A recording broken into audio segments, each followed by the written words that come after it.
In today's video, I'm going to teach you how to add Google Slides to Google Classroom. We'll walk through a simple workflow that starts in Google Slides and ends with your file attached to an assignment in Google Classroom. Before we start, make sure you're signed in to the correct Google account you use for your classes. Begin by opening Google Slides in your browser. On the home page, you'll see your presentations.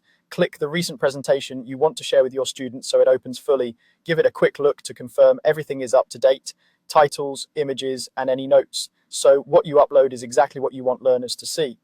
Next, move to the top left corner of the screen and click File. In the menu that appears, choose Download. You'll see several options.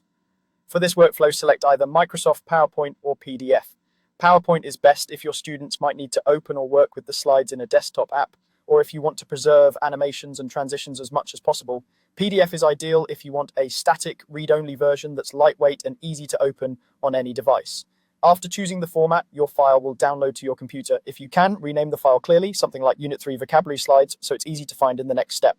Now open a new browser tab and go to Google Classroom. From your Classroom homepage, click the class where you want to post the slides. At the top, switch to the Classwork tab to create structured content for your students. Click Create, then choose Assignment. This opens the assignment editor. Here's where you'll add your file. In the attachment area, click Upload. A file picker will open. Locate the slides file you just downloaded, either the PowerPoint or the PDF, and select it. You can also drag and drop the file directly into the upload area if that's faster.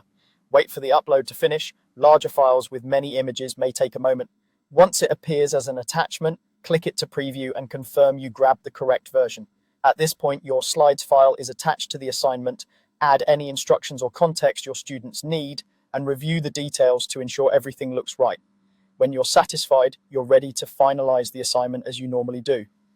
After posting, it's a good idea to open the assignment from the student view if available to make sure the file opens correctly on different devices. And that's it. You've added Google Slides to Google Classroom using a quick download and upload process that keeps everything clear and accessible for your students.